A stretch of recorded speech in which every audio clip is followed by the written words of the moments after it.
pónganse los guantes, los zapatos, ¡Sábido! I got a show to do, and I don't appreciate your attitude. You know, we can... Oh, I guess you're stepping to me, man. Why you... Oh, God, don't do that. I'm running things. Stick with me, baby. I'll have you farting through silk. See, I was going to jail that night, and something happened really significant in my thinking. Imagine a baby left by the trash by his birth mother, only to be scooped up into the arms of a loving adoptive family who didn't see color. Just a child in need of a home. That baby grew up to be none other than Tommy Davidson, the man with 1,000 faces and voices, who could slip into the skin of Sammy Davis Jr. Halloweeny time, you know. Or moonwalk like Michael Jackson on In Living Color with such ease you'd think he was the real deal.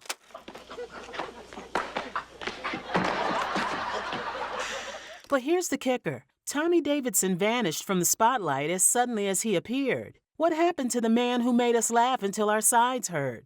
Born on November 10th, 1963 in Rolling Fork, Mississippi, this guy isn't your average comedian. He's a bona fide TV and movie star, and his journey is nothing short of jaw-dropping. Tommy's story starts with a plot twist that'll leave you speechless. As a tiny baby, his birth mom literally chucks him behind a dumpster and takes off. Can you believe it? But don't worry, because fate had other plans. Along comes Barbara Jean Davidson, our hero, who just happens to spot little Tommy tucked away behind a tire in a pile of garbage. He was banged up pretty bad with bruises all over him. Doctors weren't sure if he'd pull through. I actually was abandoned in the trash in 1966 in Mississippi. But he defied the odds, thanks to the loving care of the woman who found him and became his mom. Fast forward to 1966, and Tommy's rocking it with his adoptive white family. But life wasn't all sunshine and rainbows. Nope, they moved around a bunch, finally landing in Washington, D.C., just 2 days after Dr. Martin Luther King Jr.'s tragic assassination. What a rough start. And let's not forget the racial tension swirling around at the time. Tommy faced his fair share of abuse from both sides of the fence, and it left a mark, let me tell you. This even made him feel ashamed of his own mom. Crazy, right? But that's the reality Tommy faced. Why the embarrassment? Well, when word got out that his family was white, suddenly things got real awkward. That's when I first heard the word because grown men were chasing me as soon as they saw me.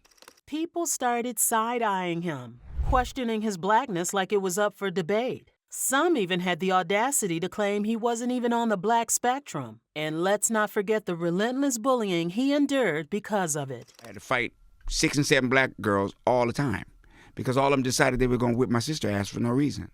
My sister ain't do nothing to nobody. And then I got to fight their brothers. He also suffered abuse from men during his childhood and even witnessed a murder and was shot at. You know, I've been shot at once, but for some reason, when guns were involved, my boys never let me go. Tough crowd, huh? But Tommy wasn't one to back down. Nope, he decided to turn the tables by diving headfirst into the world of communications at the University of District of Columbia.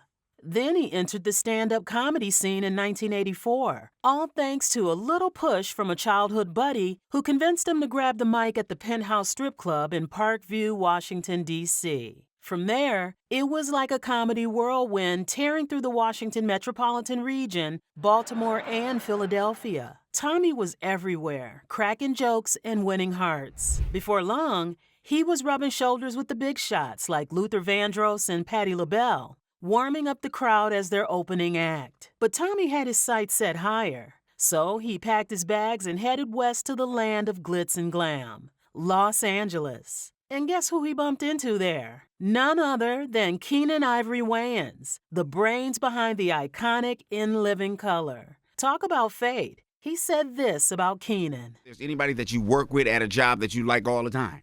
In Living Color burst onto our screens in 1990, lighting up Fox with a stellar cast that included Tommy Davidson and a bunch of future A-listers like Damon Wayans, Jim Carrey, Rosie Perez, Jennifer Lopez, and the one and only Jamie Foxx. But behind the scenes, things weren't always sunshine and rainbows for Tommy. Let's just say he didn't exactly have a buddy-buddy relationship with all his co-stars. In his juicy 2020 memoir, aptly titled Living in Color, Tommy lets us in on some backstage drama. He didn't hold back, especially when it came to dishing on Jamie Foxx. Now, don't get it twisted. Tommy saw Jamie as talented, but he wasn't exactly singing his praises. According to Tommy, Jamie had a competitive streak that could put the Olympics to shame, and his sense of humor, let's just say it could cut like a knife. He claimed Jamie had a knack for being mercilessly mean, especially when it came to taking jabs at him. It got so bad that Tommy felt like he was in a roast battle every time they crossed paths. This boy,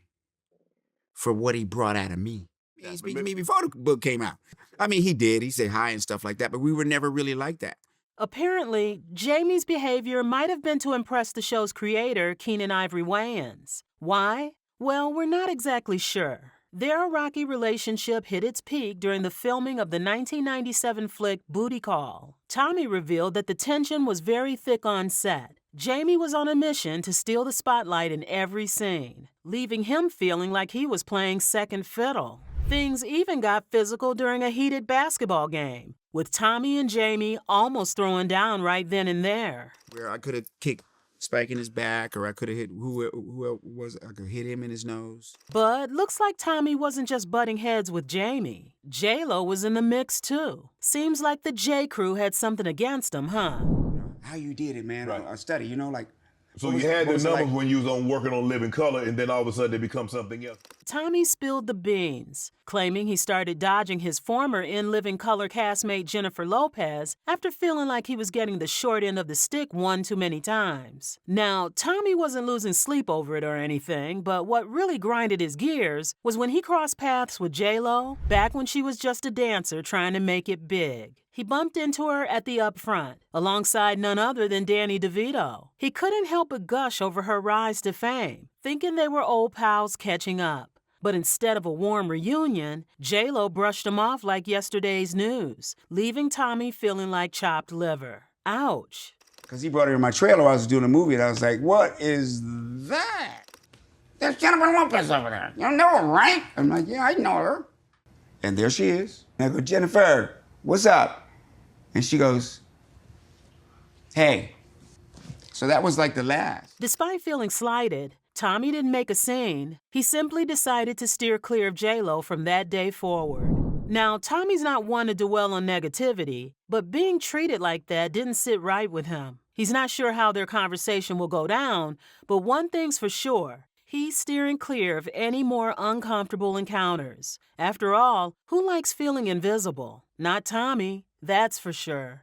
Amidst all the drama with his fellow stars, there was someone Tommy had to put on the back burner for a while, his birth mother. You see, after finally uncovering her true identity, Tommy's emotions were all over the place. He couldn't help but shed tears of both joy and sorrow. But hey, he wasn't quite ready to jump back into that family pool just yet. So he hit the pause button for a few months, giving himself time to let it all sink in. Fast forward to 1998, Tommy found himself performing in Wisconsin, where his birth mother resided.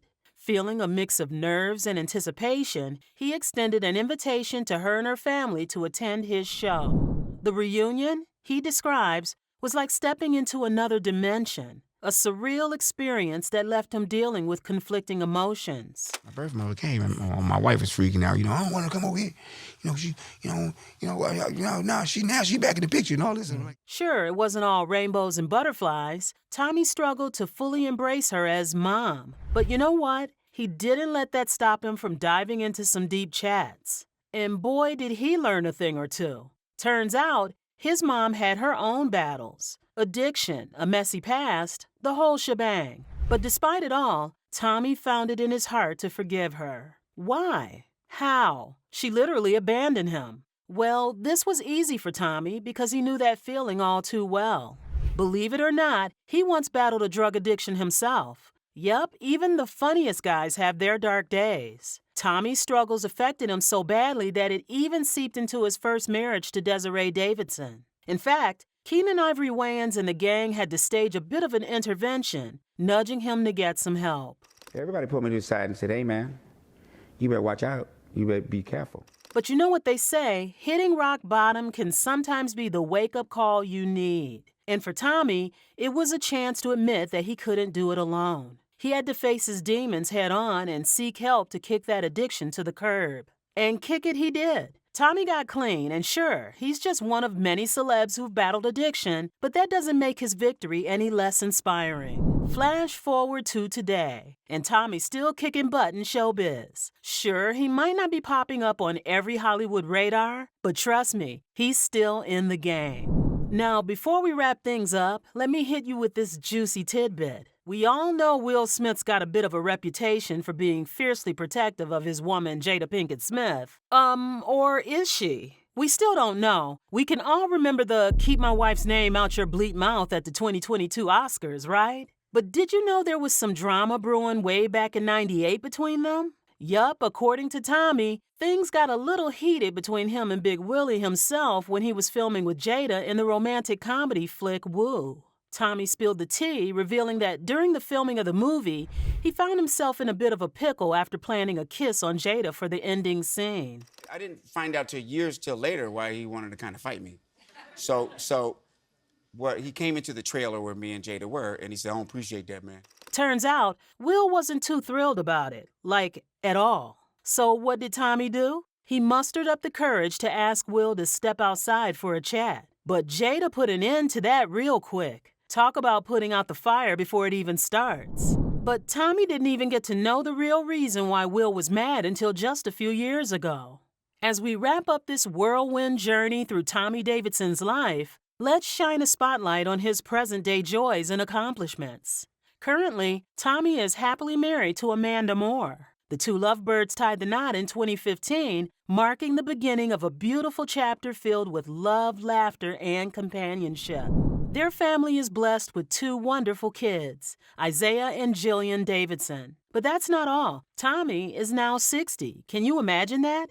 He is a proud father of 6 kids, including a trans son, and he welcomed his youngest bundle of joy at age 58. Now let's talk numbers. With a net worth of approximately $2 million, Tommy's certainly no stranger to success. His name and face still ring a bell for many of us who grew up in the 90s, where he was a significant presence throughout the decade. And let's not forget, while some of the 80s and 90s stars might not be grabbing headlines like they used to, they're still holding their own in the ever-evolving world of fame.